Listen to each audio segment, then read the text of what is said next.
Shalom, shalom à tout le monde. Alors, bienvenue dans l'exhortation. Alors, nous voulons exhorter.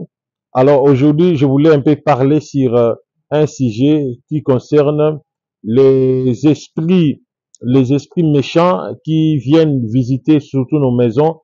Comment tu dois savoir si les esprits méchants rôdent dans ta maison. Alors, nous avons aussi un grand témoignage lors d'un direct. Un homme m'a appelé et puis son fils était mort. J'ai prié et son fils est ressuscité sur les champs. Alors, nous allons suivre aussi ces témoignages. Allô, bonjour. Bonjour. Oui, tu nous appelles depuis où?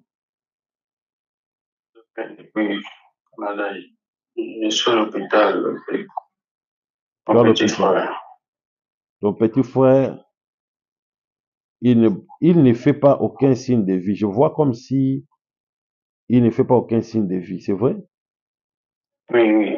On m'a dit on nous a dit qu'il Il est est mort. mort. C'est Il pour est- le appelle papa. Il dit non. Ils vous ont dit que le petit frère est mort. Oui. Est-ce que Nous sommes le ici corps à est où? l'hôpital. Le corps est là-bas devant toi? Oui. Je suis à l'hôpital. Alors, tu m'appelles pour que le Seigneur fasse quoi pour lui? Papa, je vous appelle parce que mon petit frère résiste. Tu veux que Dieu ressuscite ton petit frère? Oui. Tu m'as dit, il est mort aujourd'hui même. Oui, papa, aujourd'hui même, papa, aujourd'hui. Il souffrait de quelle maladie? Allô? Il souffrait de quelle maladie? Allô, papa? Il souffrait de quelle maladie? Diabète, papa. Diabète, ok. Est-ce que je peux prier pour lui? Oui, je crois. Seigneur, je prie au nom de Jésus. Papa, cet Amen. homme m'a dit que son petit frère est mort. Mais moi, je crois à la puissance de la résurrection. Je déclare in the name of Jesus. Je veux que son petit frère reprend la vie. Je veux que son petit frère reprend la vie. Qu'il sort dans la mort au nom de Jésus.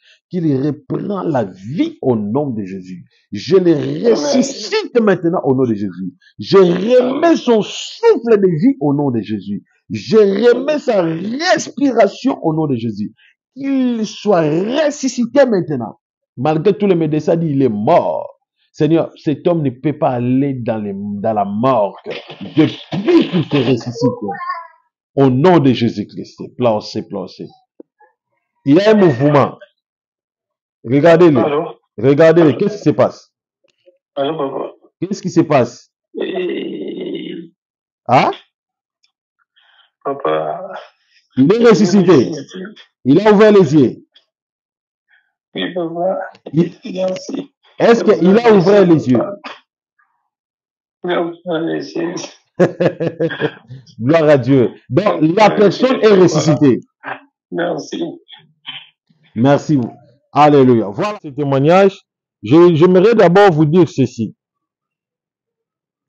La Bible dit ceci, mon peuple périt faute de connaissance. Je répète, mon peuple périt faute de connaissance. Qu'est-ce que cela veut dire? Lorsque la Bible dit mon peuple périt faute de connaissance, cela veut dire que vous devez quitter l'ignorance, vous devez quitter la bassesse, vous devez quitter le niveau de la bassesse, comprendre la réalité, comprendre ce que Dieu veut de toi, comprendre ce que Dieu veut sur ta vie. Alors, qu'est-ce qui se passe? Alors, c'est ça la chose que vous devez comprendre. Spirituellement, il y a des esprits qui vivent avec l'être humain ou l'être humain ne comprend pas. Il y a des esprits qui vivent avec l'être humain où l'être humain lui-même ne comprend pas quel genre de ces esprits. Vous pouvez vivre à la maison, tu ne sais pas que tu vis avec un vampire, tu ne le sais pas. Tu ne sais pas que tu vis avec un zombie, tu ne le sais pas. Tu ne sais pas que tu vis avec un cadavre, parce que vous devez savoir que lorsqu'il y a une mort précoce, ça veut dire une mort où le Seigneur n'a pas autorisé, parce qu'il y a des morts aussi que Dieu n'autorise pas. Hein? Parce qu'il y a trois sortes de morts. Il y a la mort par la volonté de Dieu, il y a la mort prématurée, ça veut dire la mort qui a été provoquée par l'être humain. Il y a la mort aussi qui a été complotée par les diables. Parce que ça veut dire l'âme qui péchera, c'est celle qui mourra. Donc, une personne qui n'a pas la protection de Dieu, qui vit dans les péchés, Dieu ne contrôle pas la protection de son âme, donc elle peut le tuer. Vous comprenez? Alors, une personne qui a été sacrifiée, où son heure, ou bien son temps n'a pas encore n'a pas encore sonné, la personne est décédée, son esprit va devenir errant. Vous comprenez? L'esprit de la personne devient errant. Donc la personne peut aller à vivre dans une maison avec une personne, mais cette personne-là ne sachera pas qu'il vit avec un mort dans sa propre maison. Mais vous allez quand même sentir la présence. À chaque fois que vous entrez dans cette chambre, vous sentez la présence d'une personne. Et je voulais éveiller quelque chose en vous. Vous savez, lorsque vous êtes dans votre maison, à chaque fois, lorsque vous entrez dans votre maison, vous sentez la présence. Vous sentez la présence. Comme il y a une personne qui est là dans la maison. Comme il y a quelqu'un qui est là dans la maison. Comme il y a une mauvaise pressentiment dans votre maison. C'est un signe qui prouve que quelque chose satanique vit chez vous. Vous comprenez? Quelque chose diabolique vit chez vous. Donc, à chaque fois, vous avez donc ce mauvais pressentiment-là. C'est un signe qui prouve que quelque chose vit chez toi. Quelque chose vit dans ta maison. Vous comprenez? Il y a un démon, il y a un cadavre, il y a un vampire, il y a un zombie. Alors, celui qui devient un esprit errant, par exemple, il a été tué avant son temps, avant son jour de la mort, il a été tué. Cette personne va devenir un esprit errant. Je donne un exemple. Le Seigneur a comptabilisé ses années de vie sur la terre, 60 ans. Mais la personne est tuée à 40 ans. Vous comprenez? Alors, ça lui reste encore 2 ans, 20 ans plutôt de vivre sur la terre. Alors, du 40 ans jusqu'au 60e année, donc 20 ans, la personne devient l'esprit errant pendant 20 ans. Vous savez bien que la personne est déjà morte, enterrée. Mais spirituellement, cette personne va devenir esprit errant pendant 20 ans. Alors, si cette personne, son esprit n'est pas sécurisé, comprenez? Il rencontre des esprits plutôt de maîtres initiés, des maîtres qui invoquent la nécromancie, des maîtres qui invoquent des esprits mystérieux. Alors, ces maîtres-là peuvent aussi contaminer. Vous comprenez? Ces maîtres-là peuvent aussi contaminer l'esprit. Alors, l'esprit-là devient un esprit errant. Un nécromancien peut envoyer cet esprit, et cet esprit peut aller aussi faire des dégâts dans la famille d'autrui. Voilà pourquoi vous allez se remarquer que dans la maison, il y a un mauvais pressentiment. Dans la maison, il y a comme l'ombre d'une personne qui circule dans votre couloir. Dans la maison, lorsque vous entrez dans la douche, vous sentez la peur. Vous avez peur dans votre propre maison. Donc, c'est un signe qui prouve qu'il y a un esprit de mort dans la maison. Vous comprenez? Il y a la mort, il y a aussi l'esprit de mort. Lorsqu'on parle de l'esprit de mort, c'est un mort utilisé. Mais lorsqu'on parle de la mort, c'est la généralisation de la mort. Mais lorsqu'on parle d'un esprit de mort, ça veut dire un homme mort mais utilisé. Il vient pour détruire, il vient pour vous tuer. Donc il est influencé par celui qui a le pouvoir sur ses corps. Vous comprenez?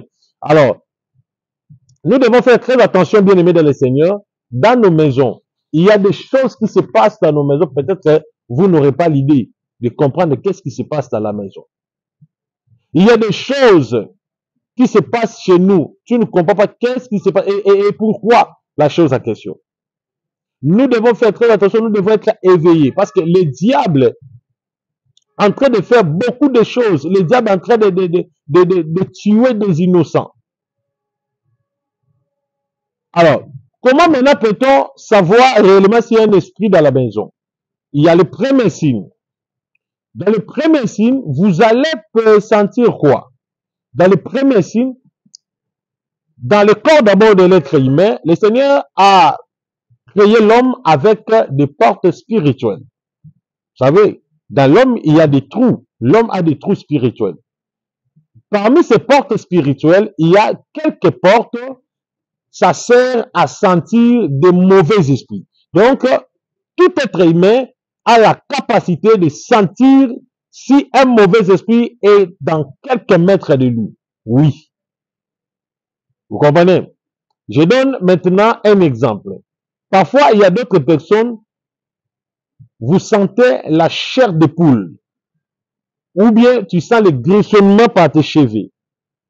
Vous sentez la fraîcheur aux mains, ou bien le poil de ton corps, tu sens les frissons dans le poil de ton corps. Ce sont des signes de l'interpellation. Donc, le signe-là t'interpelle qu'il y a un danger devant toi. Quel est ce danger? C'est un esprit qui veut te faire du mal. Soit un mort, un zombie, un vampire, un mauvais esprit, un esprit méchant, un faux ange, un démon tourmentateur. Donc, maintenant, le signe que vous avez senti là, cela vous interpelle qu'il y a un danger devant vous. Donc, vous devez faire l'effort, vous devez faire le nécessaire pour éviter ces esprits. Ça, c'est de 1. De 2. Vous allez aussi sentir la peur. Et à chaque fois, vous avez peur. Hein? À chaque fois, vous sentez la peur. Tu sens la peur. Hein? Ce sont aussi des signes qu'il y a des esprits dans la maison. C'est ta maison. Tu entres comme tu veux. Tu dors comme tu veux. Mais pourquoi tu as peur? Pourquoi à un certain moment, tu sens la peur de ta propre maison? Tu n'arrives même pas à dormir. Tu n'arrives même pas à rester seul dans ta propre maison, même pendant la journée. Tu as peur. Ce sont des signes qui prouvent qu'il y a des esprits dans la maison. Alors, tout ça, ce sont quoi? Ce sont des signes de l'interpellation. Donc, ces signes-là, il y a des trous, il y a des portes. Donc, parmi ces portes, il y a quelques portes qui sont ouvertes pour te dire qu'il y a un danger devant toi. Tu dois chercher la protection divine. Comprenez? Et vous allez voir d'autres chrétiens, lorsqu'ils sentent ces signes, directement, ils commencent à attaquer les démons. Oui, très bien. Lorsque vous sentez ça, vous devez attaquer les démons. Alors, dans la maison, il y a aussi des esprits qui vivent avec l'homme, des esprits méchants. Voilà pourquoi vous avez peur. Voilà pourquoi vous avez peur de se laver seul dans la douche. Voilà pourquoi vous avez peur de dormir seul dans ta chambre. Voilà, parce qu'il y a des esprits. Et à chaque maison que vous avez peur, à chaque maison que vous entrez, vous avez peur. À chaque endroit que vous entrez, vous avez peur. Sachez-le très bien qu'il y a des démons dans la maison ou bien dans des coins de la maison. C'est cela qui vous fait peur. Vous comprenez? Moi, j'ai ça. Je me rappelle, nous avions loué une maison. Mon fils avait peur de dormir dans la chambre. Un jour, pendant la nuit, vers 1 heure, mon fils s'est mis à crier à pleurer. Moi, j'étais au salon. Donc, j'étais d'abord endormi au salon. J'ai vu une vision. Il y a eu une attaque diabolique. Quelqu'un est entré, il commence à m'attaquer. Je l'attaque et cette personne a pris la couloir. Donc, le couloir plutôt, il a fui dans la chambre de mes enfants. Et lorsque je me suis réveillé selon le cri de l'enfant. Donc, l'enfant a crié et ce cri m'a réveillé. Le cri m'a interrompu le sommeil. C'est là où je me suis rendu compte que l'enfant est en train de crier. Mais moi, dans les songes, j'ai vu l'esprit là, lorsque je l'ai attaqué, il est entré dans la chambre de l'enfant. Et pourquoi l'enfant a crié? Oui, parce que l'enfant a vu ces esprits, parce que les petits enfants ont la capacité de voir même les esprits. Comprenez? L'enfant a vu ces esprits. Vous comprenez? Donc, ça veut dire, à chaque fois, vous vous sentez, vous vous réalisez que même vos propres enfants ont peur de votre propre maison. Ils ont peur de dormir dans la maison. Non, non, non, non. Ce n'est pas de l'enfantillage, non. Ne pense pas que non, ce n'est pas de l'enfantillage. L'enfant ressent vite, l'enfant voit des choses. Parce que moi, je me souviens, j'étais un enfant, un petit enfant, je me rappelle, lorsque maman m'envoie, va prendre quelque chose dans la chambre, mon frère, j'avais peur. Pourquoi j'avais peur? Parce que plusieurs fois, j'ai fait des rêves j'ai vu des trucs dans notre chambre, la chambre de nos parents. J'ai vu beaucoup de choses dans la chambre de nos parents. J'ai vu des esprits terribles dans la chambre de nos parents. J'ai vu des choses mystérieuses dans la chambre de nos parents. Un jour même que j'avais vu ma tante sous le lit de mon père. La grande sœur de mon père, je l'ai vue sous le lit de mon père avec une statue en train d'invoquer mon père, de maudire mon père. Moi, je l'ai vu sous. Vous comprenez? Il était venu visiter. Il était au salon. Il cause avec ma maman au salon. Je l'ai laissé au salon. Lorsque je suis entré dans la chambre, je l'ai vu encore dans la chambre. Donc, il s'est dédoublé. Vous comprenez? Donc, à chaque fois, les enfants ont peur dans la maison. C'est un signe qui prouve qu'il y a des esprits. Il y a des forces obscures dans la maison. Alors, vous devez faire très attention. Vous devez beaucoup prier. Tu ne sais pas qu'est-ce qui se passe. Tu ne sais pas pourquoi il y a ça. Il faut prier. Nous sommes au mois de décembre. Il y a beaucoup d'hommes satanistes qui cherchent le sang. Il y a beaucoup d'hommes occultistes qui cherchent le sang. Ils veulent le sacrifice. Hier, j'ai vu l'accident. J'ai vu comment est-ce que une femme a été tamponnée et elle est décédée sur place, je vous dis. Moi, j'étais dans ma voiture, j'allais faire quelque chose, retirer quelque chose. Vous comprenez? Retirer quelque chose. Je vous dis, j'ai vu, pendant que je conduis la voiture,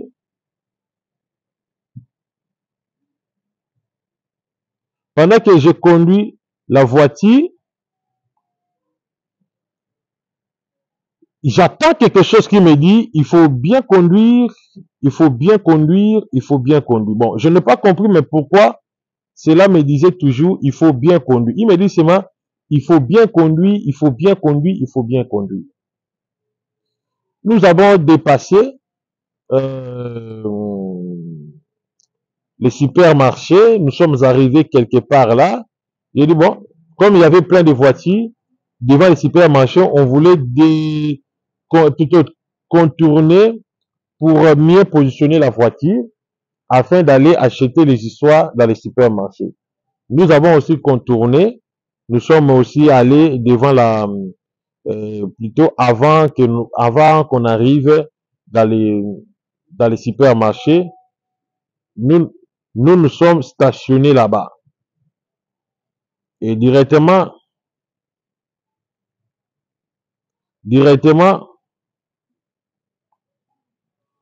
j'ai senti quelque chose. Et après, cela n'a même pas pris 10 minutes, 20 minutes, je sens comme si j'attends un gros camion la remorque, comme si il a percuté contre quelque chose. C'est par là que j'ai compris que il y a un problème.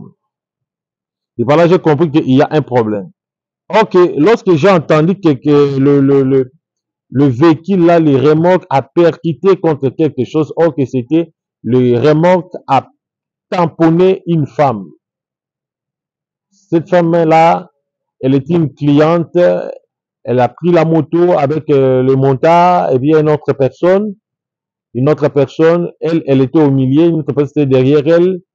Alors, le grand car a tamponné le montard avec le client.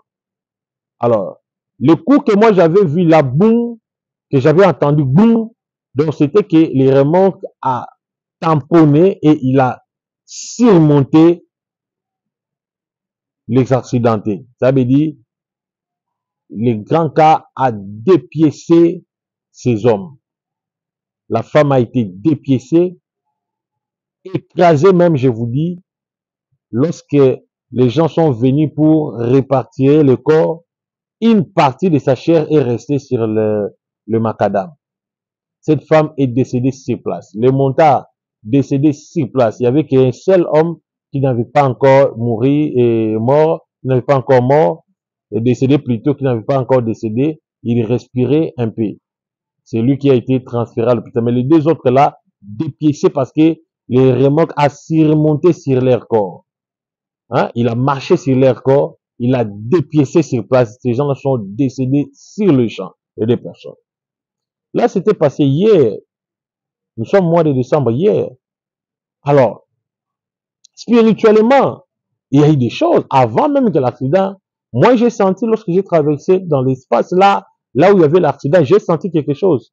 C'est par là que j'ai compris qu'il y avait déjà un esprit qui avait besoin du sang dans cet espace, plutôt du macadam. Il avait besoin du sang. C'est pour vous dire, toi qui me suis, tu dois faire très attention. Tu ne sais pas qu'est-ce que l'ennemi prévit pour toi.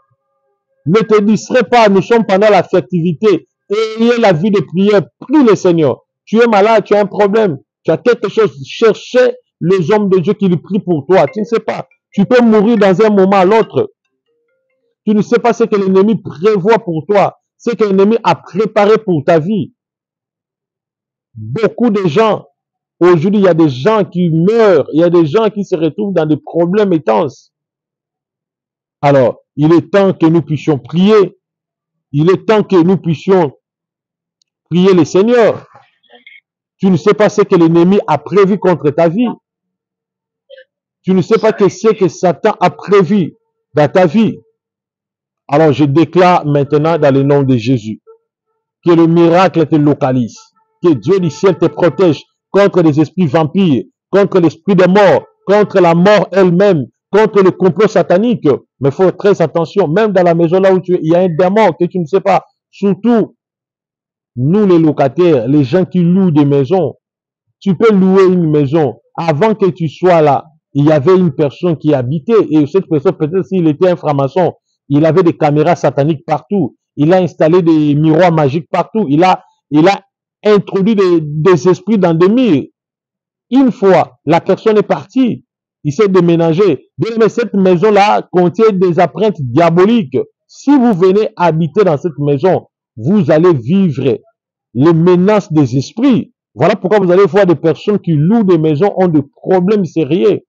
Si vous avez des enfants, vous louez la maison. Avant d'entrer, il faut chercher des hommes de Dieu. Les hommes de Dieu vont couper, d'abord briser les esprits de personnes qui ont habité plutôt avant vous. Alors nous devons être éveillés. Que le Seigneur Jésus vous bénisse. C'est votre humble serviteur, le prophète Ézéchiel. Prions ensemble. Que la grâce de Dieu soit avec toi. Que Dieu te protège. Tout celui qui est malade, tu as un problème financier, un problème de santé, que Dieu te protège au nom de Jésus, qui guérisse au nom de Jésus. Merci Saint-Esprit. Amen. Alors, je demande, je fais que demander. Je demande aux gens qui veulent soutenir le ministère, tu veux aider le ministère, tu veux vraiment participer à soutenir le ministère pendant ces fêtes. Mon numéro reste disponible. Appelez le prophète que papa, je voulais faire quelque chose pour soutenir le ministère. Si tu veux aussi soutenir l'orphelinat, papa, je voulais faire quelque chose pour soutenir l'orphelinat. Alors, le reste, que Dieu vous bénisse. J'attends vos appels. Amen.